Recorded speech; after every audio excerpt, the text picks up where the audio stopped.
없는 것의 은혜다라는 것의 제목을 갖고 말씀을 전하실 때 많은 은혜 받으시기를 바랍니다. 다시 한번 귀한 찬양 주신 우리 바울 남성교 회원분들에게 박수와 하나님께 영광의 박수 올려드리겠습니다. 우리 바울 남성교회 회원분들이 제일 어른이신데 제가 교육부지만 우리 청년들보다 목소리가 성량이 더 큰 것 같아요. 마이크 차고 하신 줄 알았습니다. 기대가 크면 실망도 크다라는 말이 있습니다. 크게 바라는 것들이 허사가 되면 크게 실망한다라는 의미입니다. 저도 지금 이제 두 아들을 두었지만 사실 결혼해서는 딸을 낳고 싶었어요. 딸을 낳고 싶었는데 이제 첫째가 이제 아들이 되고 두 번째 이제 청주에 있는 산부인과에서 이제 임신해서 이제 달마다 이렇게 초음파 검사하러 갔는데 어느 정도 됐을 때 의사 선생님이 제가 이제 어필을 했거든요. 제가 선생님 이번에는 제가 딸을 낳고 싶은데 좀 어떻게 안 될까 했더니 좋은 소식이 있을 거라고 이러는 거예요. 그래서 이게 왜냐면 대놓고 안 알려주거든요. 뭐 예를 들어 뭐 핑크색을 준비하세요. 뭐 이런 식으로 은유적으로 돌리는데 좋은 소식이 있을 겁니다. 이래서 제가 드디어 딸이구나 해서 그때 아직도 기억나요. 막 이 주변 사람들한테 딸 그 애기 신발 막 받고 딸 그 애기 옷 그런 거 막 받았었거든요. 그래서 막 좋아했었는데 그렇게 이제 몇 달 뒤에 가니까 이제 애기도 자라지요. 그래서 이제 딸인 줄 알고 이제 건강한지 초음파 검사를 하는데 그날따라 저희 둘째가 아주 당당하게 뾰족하게 튀어나오게 초음파에 이렇게 탁 모습을 보이더라고요. 나는 아들이다. 그래가지고 아들 같다고 해서 제가 의사 선생님한테 이거 진짜 아들이라니까 이거는 100% 아들이라는 거예요. 여기 막 그려주면서 말하더라고요. 이게 그래가지고 제가 그때 실망이 커가지고 제가 아직도 기억나는 의사 선생님한테 저 이제 매달 안 오겠습니다. 나중에 출산할 때 오겠습니다. 이랬었거든요. 기대가 크면 실망이 크다. 우리가 살면서 이런 일들이 많이 있습니다. 많은 기대감을 가지고 살아가다가 예상치 못한 일들로 인해 떨어질 때가 있죠. 평소에도 실망이 클 텐데 잘 되고 있을 때 내가 많은 것을 기대할 때 안 되면 당연히 그 실망이 더 크게 됩니다. 여러분 다윗의 인생은 기대가 많은 인생이었어요. 처음에 이새의 아들로 외면받다 이런 양을 치던 인생이었지만 그가 사무엘로부터 기름 부음 받을 때 기대하게 되죠. 내가 왕으로 기름 부음 받다니 기대감이 커집니다. 그리고 그 이후에 골리앗을 물리치면서 이스라엘의 영웅으로 올라가며 칭송받을 때에 더 큰 기대감이 생겼을 것입니다. 그리고 사울 왕의 딸과 결혼함으로써 한 왕가의 일원이 되게 됩니다. 그야말로 승승장구의 인생이었습니다. 그런데 이러한 모든 기대가 정말 한순간에 모든 것이 물거품 되게 됩니다. 바로 다윗을 향한 이 사울 왕의 시기와 질투가 마음속에 머무는 것이 아니라 결국 행동에 이어지게 된 것이죠. 이 다윗을 죽이기로 결심하고 죽이기로 행동으로 옮겨지게 됩니다. 여러분 아무리 대단한 다윗이랄지라도요. 한 나라의 왕이 한 사람을 죽이고자 하면 그걸 어떻게 피할 수 있겠습니까? 다윗은 정말 사람들의 눈을 피해 도망다니고 전에는 많은 사람들이 그를 칭송하고 높이던 그 많은 사람들이 이제는 사람들의 눈을 피해야 하는 그런 도망자 신세로 전락해 버린 것입니다. 그러니까 가장 빛나고 화려한 인생에서 가장 어둡고 밑바닥 삶을 살게 된 것입니다. 근데 그렇게 다윗이 계속해서 도망가자 더 이상 이 이스라엘 땅에서 도망칠 수가 없게 된 겁니다. 어디를 도망가든 사람들이 제보를 하게 되고 이야기를 하게 돼서 사울 왕이 군대를 이끌고 찾아오자 더 이상 이제 도망칠 곳이 없게 되자 다윗은 어떤 선택을 하냐면 사무엘상 21장의 말씀처럼 적국인 블레셋 왕에게 망명을 하게 돼요. 이 얼마나 그 비참합니까? 이스라엘의 내가 영웅이었는데 적국에게 몸을 의탁하여 망명한다. 그리고 그 블레셋 아기스 왕에게 가서 도움을 요청하는데 여러분 그 아기스 왕의 옆에 있던 신하들이 이 다윗에 대해 이 이스라엘의 영웅이 갑자기 우리한테 도움을 망명할 일이 없다. 그럴 리가 없다. 이거는 저 다윗을 죽여야 된다. 막 이 신하들이 부추기자 그래서 결국 다윗이 살기 위해서 어떤 일까지 하냐면 사무엘상 21장 13절 말씀을 보게 되면 그들 앞에서 그의 행동을 변하여 미친 채 하고 대문짝에 그적거리며 침을 수염에 흘리매. 그러니까 이 블레셋 왕, 이 아기스 왕과 신하들 앞에서 막 침을 흘리며 정신 나간 사람인 척을 한다는 거예요. 그래서 사람들이 볼 때, 야, 이게 이스라엘의 영웅 다윗이라고? 아주 그냥 망했구나, 끝이구나, 이 사람 인생은 이제 끝났구나. 그래서 겨우 목숨을 연명하게 돼요. 우리 여기 여자 성도님들 많이 계시는데 이 남자들은 단순해요. 그건 알고 계시죠? 다 알고 계시죠? 단순해요. 복잡하지 않습니다. 단순해요. 그러니까 이 남자가 자부심을 느낄 때는 언제냐면 다른 누군가가 자기를 인정해주고 칭찬해줄 때 이 자부심을 느낀다는 거예요. 그러니까 자신의 능력과 자기의 가치를 누군가가 인정해주면 여러분 남자들은 그런 왕, 자기의 주군을 위해서 목숨을 바칠 수도 있는 사람이 남자라는 거예요. 역사를 보면 자기를 인정한 사람한테 주인을 위해, 주군을 위해 목숨도 바칩니다. 그래서 이제 여기서 중요한 것은 우리 여자 성도님들은 이 남편들의 작은 것에도 칭찬해 주시기 바랍니다. 이 칭찬을 해줘야 돼요. 그래서 우리 뭐 여자 성도님들 볼 땐 별거 아니에요 보여도 그거 작은 것에 대해 칭찬해 주면 뭐 예를 들어 오늘도 수고했어. 아니면 뭐 별거 아닌 거 뭐 이 남자들은 뭐 별거 아닌 거 설거지 하나 해놓고 막 칭찬 바라는 기대 눈빛으로 계속 쳐다보거든요. 나 이거 했다고.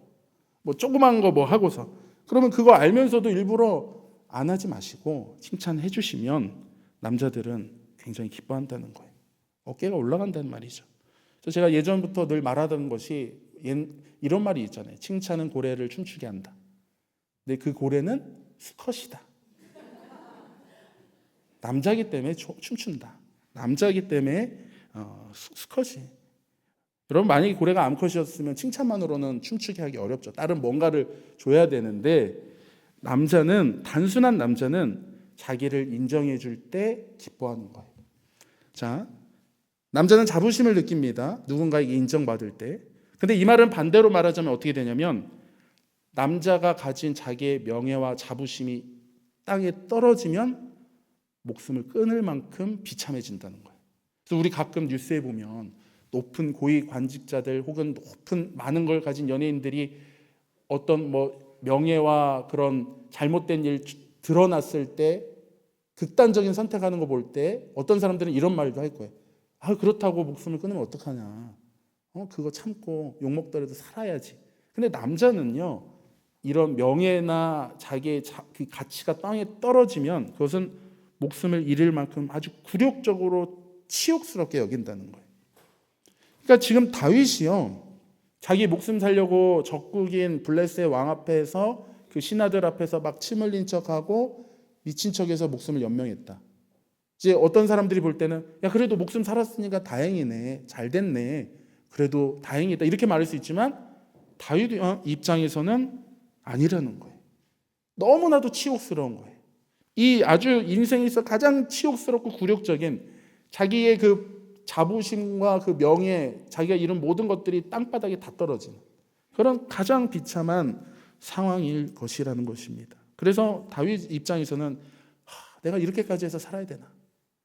그런 일들을 겪은 다음에 바로 그 다음 찾는 장소가 바로 아둘람 굴이에요.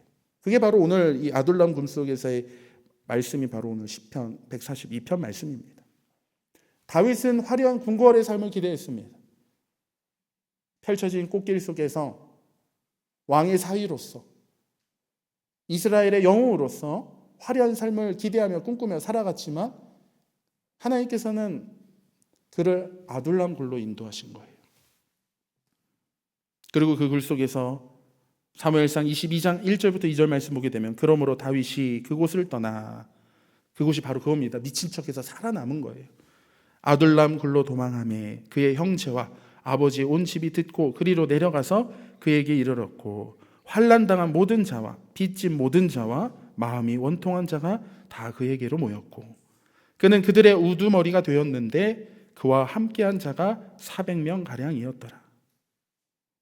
참, 이 동굴 속에서 다윗의 삶과 그의 심정을 우리가 그려보자면 가장 참 비참하고 어려운 모습들을 보게 됩니다.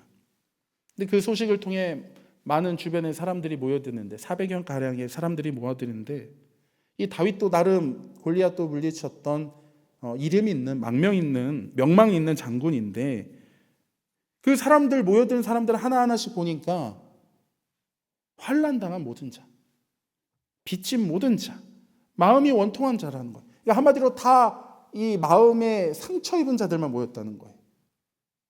우리 성도님들도 살면서 외적인 아픔은 괜찮아요. 팔이 어디가 부러지고 뭐 어디 상처 나고 요거는 치료하면 되는데 마음에 상처 입은 사람은 쉽게 회복이 안 됩니다. 이 내적인 치유가 필요한 사람, 그런 사람들이 다윗 곁에 다 모였습니다. 참 이 비참한 일이죠. 왜냐? 여러분 지금 다윗에게 필요한 사람은 그런 사람이 아닙니다. 자기의 인생을 다시 위로 올려줄 정치계의 유력자 혹은 돈 많은 자 혹은 다윗을 자신의 삶을 다시 재기할 수 있도록 도울 수 있는 힘 있는 사람이 모여들어야 되는데, 그런데 지금 다윗 곁에 모인 사람들은 오히려 상처 입은 자들이 온 거예요. 위로해주고 치유가 필요한 자들이 다 모인 것입니다. 그런데 그렇게 놀라운 점은 무엇이냐면 이렇게 상처 입고 소외된 400여 명의 사람들 중에 장차 이스라엘의 기라성 같은 장군들이 배출된다는 거예요. 나중에 다윗을 위해 목숨을 바치고 다윗을 위해 이 자신의 목숨을 조금도 아깝지 않아 하는 이런 충신들이 그 400명 가운데 나온다는 것입니다. 여러분 이것을 보면은 우리의 인간적인 눈으로 볼 때는 이 사람들에게 무슨 소망이 있나? 내 인생이, 내 환경이 지금 도대체 무슨 소망이 있나 이런 생각이 들 법도 하지만, 그러나 하나님께서는 그러한 연약한 자를 통하여 그리고 절망과도 같은 그 동굴 속에서 소망이 솟아나고 희망이 솟아나고 회복이 일어남을 여러분 믿으시기 바랍니다. 그래서 우리가 때때로 아둘람 굴과 같은 어두운 아주 깊은 밑바닥 인생을 살고 있다고 할지라도 우리는 결코 실망하고 낙심만 해서는 안 된다는 것입니다. 여러분 우리 인생이 누구나 다 시기는 차이는 있지만, 그리고 그 동굴의 어두움의 길의 차이도 있겠지만, 누구나 다 어떤 인생이든지 우리 삶에는 동굴에 살아야 할 때가 찾아온다는 거예요. 여러분 이런 일들은 특히 과거에 잘 나갔던 사람일수록 이런 밑바닥의 어두운 동굴의 삶을 견디기 힘들어합니다. 화려했던 시절이 현재의 고난을 견디기 어려운 것이지요. 특히 여러분 우리가 이런 어려움을 겪게 되면 신앙적인 부분에 있어서도 우리가 흔들리게 돼요. 그리고 자신의 존재에 대한 근본적인 질문을 하게 됩니다. 하나님 저를 사랑하시는 것이 맞나요? 하나님이 정말 존재하시는 것이 맞나요? 우리가 이런 근본적인 질문에 대해 의문을 던지기 시작합니다. 그리고 나중에는 욥과 같이 하나님 저는 태어나지 말았어야 합니다. 저는 저주받았습니다. 그리고 자신을 향한 하나님의 사랑과 의문에 대해 절망하고 자신의 존재에 대해 저주하는 것을 우리는 보게 됩니다. 다윗도 마찬가지예요. 이 아둘람 동굴 속에서 그는 가장 비참한 인생의 어려운 시기를 맞이하고 있는데, 그러나 중요한 것은 하나님께서 다윗을 결코 버리지 아니하신 거라는 거예요. 우리가 이것을 믿어야 되는데, 우리가 아무리 힘들고 절망적인 아둘람 동굴의 속에 살지라도 하나님은 결코 우리를 버리지 아니하신다는 사실을 믿어야 됨을 기억하시기 바랍니다. 이게 믿음이에요. 여러분 잘 될 때는 누구나 다 잘 믿습니다. 근데 진짜 믿음은 언제냐면 우리가 가장 어두운 동굴의 삶을 살 때 나타나게 된다는 거예요. 그 동굴 속에 다윗 누가 봐도 아마 이스라엘 사람들 혹은 블레셋 사람들 누가 봐도 다 망한 인생입니다. 아마 블레셋 사람들 입장에서는 야 너가 믿는 하나님이 너 버렸다라고 단정 지을 수 있을 만한 사건이었어요. 그러나 하나님께서는 다윗을 결코 버리지 아니하셨다는 것입니다. 그 동굴 속에 다윗이 그 기간이 자기의 인생에 아주 잊고만 싶은, 겪고 싶지 않은 그런 어두운 시간일지 몰라도, 그러나 오히려 그 동굴 속에서 하나님이 만져주시고 함께 해주시는 은혜가 있다는 거예요.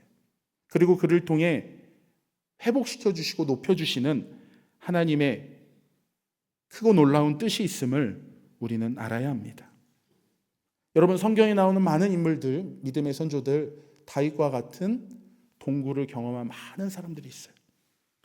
요셉도 그렇죠. 모세도 그렇습니다. 바울도 마찬가지. 이들 모두 자신의 인생의 동굴을 체험했고, 그리고 그 가운데 하나님의 함께 하심을 경험했고, 그리고 하나님의 은혜와 하나님의 놀라운 섭리를 통해 다시 회복되어 하나님의 귀한 일꾼으로 쓰임받았음을 우리는 모두 알고 있습니다. 그 다윗을 회복시켜 주신 하나님께서 오늘 우리들도 만져주시고 우리들도 회복시켜 주시고 우리와 함께 하신다는 사실을 믿으시기 바랍니다.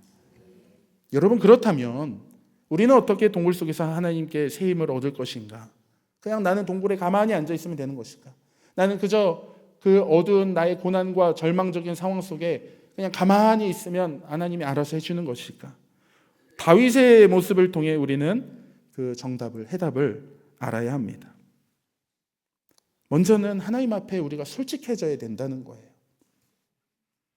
나의 기쁨도, 나의 감사도, 심지어 나의 슬픔과 분노와 좌절도 하나님 앞에 모든 것을 숨김없이 다 토로해야 됨을 기억하시기 바랍니다.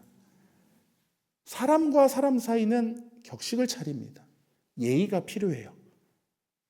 물론 인간관계의 그 친밀도에 따라서 다르겠지만 우리가 사람 간의 속에서는 해야 할 말이 있고 하지 말아야 될 말이 있습니다. 그래서 우리가 사람들 간에서도 속마음을 말하는 것이 참 조심스러운 문제예요. 그리고 자신의 그런 아픔과 슬픔을 말하는 것도 주의가 필요한 것도 사실입니다. 왜냐하면 나의 정말 속마음을 나는 진실되게 이 사람을 믿고 말했는데 상대방은 그걸 왜곡하여 들을 수도 있거든요. 그래서 말하는 나 자신의 준비도 필요하지만 듣는 사람의 성숙됨도 필요하다는 것이죠. 그런데 하나님 앞에서는 우리가 격식을 차릴 필요가 없다는 거예요. 이 말은 무엇이냐면 우리가 지금 뭐 예배 드려 나올 때 그냥 아무렇게나 입고 그냥 씻지도 않고 슬리퍼 찍찍 끌고 나와라, 이런 말이 아닙니다. 그런 외적인 격식과 예의는 우리는 당연히 기본적으로 우리가 차려야겠지만 제가 말씀드린 건 무엇이냐면 하나님과의 나와의 1:1 관계 속에 우리가 예의나 격식을 차릴 필요가 없다는 거예요. 여러분, 자녀를 보십시오. 아버지나 어머니와의 관계 속에 만약에 뭐 3살이나 4살 된 아이가 아버지 일어날 때 방에 안방에 와서 아버지 어머니 기침하셨습니까? 뭐 배고픈데도 꼭 참고 말 안 하고, 이거는 예의 있는 게 아니라 아이가 병이 든 거예요. 문제가 있는 거예요. 이거는. 여러분, 어린아이는 어떻습니까? 속마음을 다 말하는 거예요. 엄마 배고파, 밥 줘. 뭐 때로는 속상하다고도 말하고 때로는 끊임없이 부모에게 사랑한다고 표현하죠. 그게 어린아이, 자녀된 도리인 거예요. 오늘 우리도 마찬가지입니다. 우리가 하나님의 정말 자녀라면 우리가 하나님 앞에 모든 것을 다 내어드리고 말할 수 있어야 되는데 우리는 너무 격식과 예의를 차린다는 거예요. 하나님 앞에 안 힘든 척, 하나님 앞에 어려운 일이 없는 척, 마치 어떤 사람과의 관계 속에 어려운 관계처럼 우리가 나의 모든 속마음을 내어놓고 하나님 앞에 솔직하게 나가지 못할 때가 많이 있다는 것입니다. 그러나 하나님께서 무엇을 원하시냐면 우리의 상한 마음까지도 주님 앞에 내어드리기를 원하신다는 거예요. 내가 하나님 기쁘고 잘 될 때만 하나님 감사합니다 아니라 슬프고 어려울 때 하나님 앞에 아무 말도 안 하고 관계를 끊고 혼자 동굴에 들어가서 나 혼자 그냥 끙끙 앓는 걸 원하시는 것이 아니라 힘들고 어려울 때 주님 앞에 우리의 마음을 열고 내 입술을 열어 하나님 앞에 토로하기를 원하심을 여러분 기억하시기 바랍니다. 근데 여기서 주의할 점은 이것을 사람에게 해서는 안 된다는 거예요. 누군가에게, 사람에게 나 막 힘들다, 이 사람 마음에 안 들다, 이거를 말하는 게 아니라 하나님 앞에 기도하라는 거예요. 하나님 앞에 우리의 모든 마음들을 다 토로해 드릴 때 하나님께서 우리의 기도를 들으시고 우리를 통해, 우리의 삶을 통해, 우리의 심령을 통해 회복이 시작됨을 기억하시기 바랍니다. 대부분 우리나라 남자들이요, 저도 그렇지만 자신의 감정을 잘 표현하지 못합니다. 아마 유교적인 문화가 많이 있겠지만 또 그에 반면에 여자들은 자신의 감정을 대부분 잘 표현하지요. 그래서 이런 말이 있다는 거예요. 남자들은 보면은 겉에 보기에는 안 아픈데 저 사람 멀쩡해 보이고 건강해 보이는데 어느 날 한순간에 훅 간다는 거예요. 갑자기 그냥. 근데 여자들은 보면은 늘 어디 아프다, 쑤신다, 마음 어렵다, 병원 가야 된다, 아프다, 힘들다 말을 많이 하는데 보면은 장수한다는 거예요. 계속 아프다고 하면서. 남자들은 뭐 힘든 거 있어요? 말 안 하고 아프지도 않고 병원도 안 가고 이러다 한순간에 그냥 훅 가는데 여자들은 계속 아프다, 힘들다, 알아달라, 만져달라 막 하다 보면은 장수한다는 거예요. 그 차이가 무엇이냐면 여자들은 자신의 감정 상태에 대해 늘 말하는 거예요. 속마음을 말하는 거예요, 다. 근데 남자들은 힘들고 어려워도 표현을 안 하죠. 속으로 계속 삼키는 거예요. 근데 삼키다가 결국 병든다는 것이죠. 다윗은 어떤 사람이냐? 우리가 읽었던 오늘 본 말씀 보면 시편 142편 1절부터 2절 말씀 보면 내가 소리내어 여호와께 부르짖으며 소리내어 여호와께 간구하는도다. 내가 내 원통함을 그의 앞에 토로하며 내 우환을 그의 앞에 진술하는도다. 여러분, 다윗이 하나님 앞에 점잖게 신사답게 격식 차리면서 안 힘든 척, 안 어려운 척, 하나님 저 괜찮습니다, 할만합니다. 하나님이 다윗아 힘드니? 말 안 하고 그냥 그런 것이 아니라 점잖게 그런 게 아니라 그냥 자신의 원통함 하나님 앞에 다 토로하는 거예요. 얼마나 억울하겠어요. 억울하게 지금 도망자로 되고 미친 척하며 살아갈 때 얼마나 억울하게 토해내듯이 다 털어내는 거예요. 그래서 자기의 우환을 다 하나님 앞에 진술하는 거예요. 진술하는 거예요. 여기서 하나님 자체를 원망하라는 것이 아닙니다. 하나님 저한테 어떻게 이럴 수 있습니까? 이걸 원망하라는 것이 아니라 자신의 처함, 자신의 환경, 극도의 절망감, 자신의 지금 느끼는 그런 모든 감정들을 그대로 하나님께 토해내었다는 거예요. 그것은 손님과 손님의 관계가 아니죠. 주인과 종의 관계가 아니라 아버지와 아들의 관계인 거예요. 오늘 우리도 마찬가지입니다. 하나님 아버지를 아들과 딸의 관계로 나아가야 됨을 믿으시기 바랍니다. 여러분, 딸들은 그렇잖아요. 아무리 나이 들어도 자기 친정 어머니랑은 막 통화도 오래 하잖아요. 나이 들어도. 그것처럼 우리가 자녀는요, 부모에게 솔직하게 다 내어드리는 겁니다. 밖에 회사에서는, 사회관계 속에서는 안 힘든 척 격식 차릴지라도 집에 와서는 편하게 다 내어줄 수 있는 거예요. 배우자나 부모에게. 여러분, 오늘 우리도 마찬가지입니다. 우리가 영의 아버지이신 주님께 우리의 속에 있는 모든 원통함들을, 우리의 모든 아픔들을 다 쏟아내야 됨을 믿으시기 바랍니다. 여러분, 사람은 그거를 받아들이는데 한계가 있죠. 아무리 사람은. 왜냐하면 옆에서 계속 얘기하면 얼마나 힘듭니까? 근데 하나님께서는 한계가 없으시기 때문에 우리의 모든 기도를 다 들어주심을 믿으시기 바랍니다. 그렇게 다윗이 아주 그냥 원통함과 모든 것들을 다 쏟아내며 하나님께 내어드리자 어떤 일이 생기냐? 편안해지는 거예요.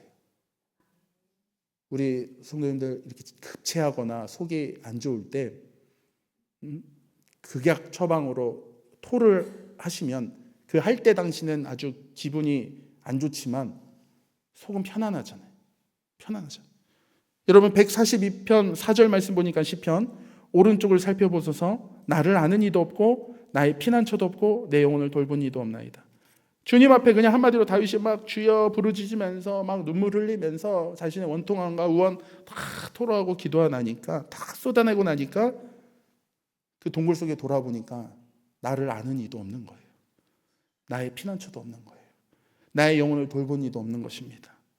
내 인생 아무것도 없음을 깨닫게 되는 거예요.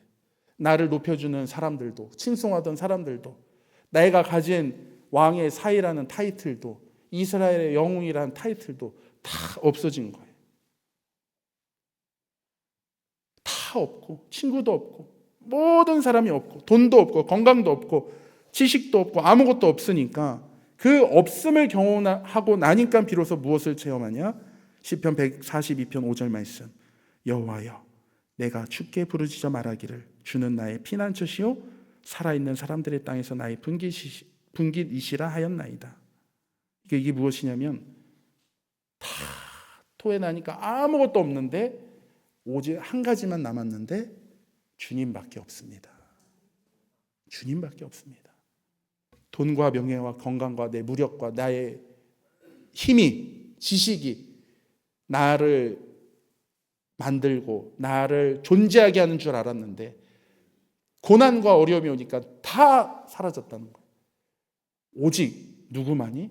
주님만이 나를 버리지 아니하시고 나와 함께 하시고 나의 피난처 되시고 살아있는 사람의 땅에서 나의 분깃이 됨을 여러분 믿으시기 바랍니다. 이런 고백은 언제 경험한다고요? 내가 아무것도 없음을 깨달을 때 경험하게 됨을 믿으시기 바랍니다. 우리가 잘 알고 있는 탕자의 비유의 그 탕자, 참 불효막심한 놈입니다. 왜냐하면 부모님이 멀쩡하게 아버지가 살아계시는데 당당히 앞에서 내 유산목 주십시오. 이거는 한마디로 그 유산은 부모님이 돌아가신 다음 받는 건데 그걸 달라는 건 너무 불효자의 말이죠. 그거 가지고 가서 다 허비하죠. 탕진합니다. 근데 우리 같으면 그러면 돌아올 법도 한데 정신 못 차리는 거예요. 왜요? 언제 정신 차립니까? 돼지들이 먹는 쥐엄 나무 열매, 그것조차 없을 때 깨닫는 거예요. 그거 있으면은 아버지께로 돌아갈 생각 안 하는 거예요. 그러나 그것조차 없으니까 그제서야 밑바닥 인생을 아무것도 없음을 경험해야 내가 하늘의 아버지와 나의 육의 아버지께 죄를 졌구나, 돌아가야겠다, 이렇게 깨닫게 됨을 여러분 믿으시기 바랍니다. 다윗의 영적 상태의 흐름을 보자면 이스라엘 영으로 높임을 받다가 동왕자 신세로 떨어지고 자신의 원통함과 억울함을 모든 것을 토하여 자신의 아무것도 없음을 깨닫고 난 뒤에 그제서야 비로소 자신에게 하나님이 함께 하심을 깨닫게 됨을 믿으시기 바랍니다. 내 마음의 합한 자라 불려지는 그 다윗의 신앙이 결코 그냥 저절로 이루어지는 것이 아님을 우리는 알아야 돼요. 이 동굴 속에 없음을 경험하고 그 어려움을 경험할 때, 그 가운데서도 함께 하시는 주님을 발견하고 깨달을 때에 결국 그가의 신앙이 앞으로 어떠한 상황 속에도 흔들리지 않는 그의 신앙과 믿음이 견고해짐을 우리는 알아야 됩니다. 오늘 우리의 인생도 마찬가지입니다. 여러분, 우리 삶에 골리앗을 물리치고 승리하고 화려하게 산 그런 신앙 때보다 우리 삶에 낮아지고 어두운 동굴의 시간 속에서 하나님을 만나는 체험을 해야 됨을 믿으시기 바랍니다.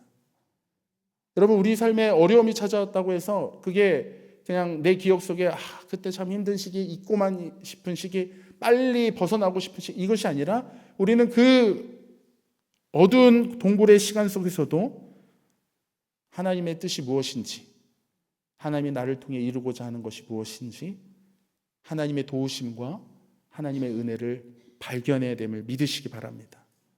그것을 발견하게 되면 우리의 믿음이 성숙해지고, 그리고 우리는 더욱더 주님의 귀한 일꾼으로 견고하게 믿음 반석 위에 서며 쓰임받는 귀한 일꾼됨을 믿으시기 바랍니다.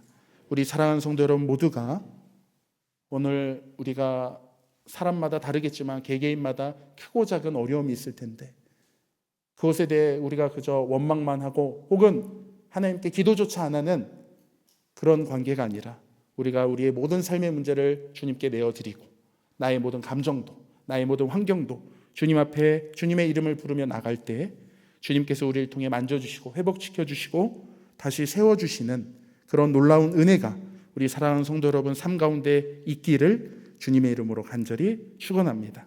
기도하겠습니다. 언제나 우리와 함께 하신 하나님 너무나도 감사드립니다. 오른쪽 왼쪽을 돌아보며 하나님의 은혜가 우리 삶에 항상 함께 하셨음을 깨닫는 지혜 주시옵소서. 기쁠 때, 잘 될 때만 하나님의 은혜 가운데 있는 것이 아니라 우리가 어렵고 힘들고 때로는 동굴의 삶을 살 때에도 주님 우리와 함께 하시고 여전히 우리를 사랑하시고 포기하지 않으시는 크신 주님의 사랑과 은혜를 깨닫는 믿음의 자녀 되게 하여 주시옵소서. 주님, 우리의 눈을 열어 주시옵소서. 환경에 의해 갈대와 같이 흔들리는 믿음이 아니라 하나님의 생명의 말씀에 반석 위에 서서 환경과 상관없이 여전히 하나님 바라보며 하나님 의지하며 살아가는 믿음의 자녀 되게 하여 주시옵소서. 우리의 인간적인 노력과 지식으로는 매일같이 넘어집니다. 그러나 우리와 함께 하신 주님께서 우리에게 지혜 주시고 능력 주시고 믿음 주신다면 우리는 날마다 바로 서가고 쓰러지더라도 일어나고 우리가 주님 가신 그 길을 걸어갈 줄을 믿습니다. 함께하여 주시옵소서. 살아가는 모든 성도들 주님 붙잡아 주시고 한 주간의 삶 속에서도 지켜 주시옵소서. 함께 하실 줄 믿사오며 사랑이 많으신 예수님의 이름으로 기도드렸습니다. 아멘. 주신 말씀 잘 들었습니다. 우리 바울 남성교 회원들께서도 머리가 희고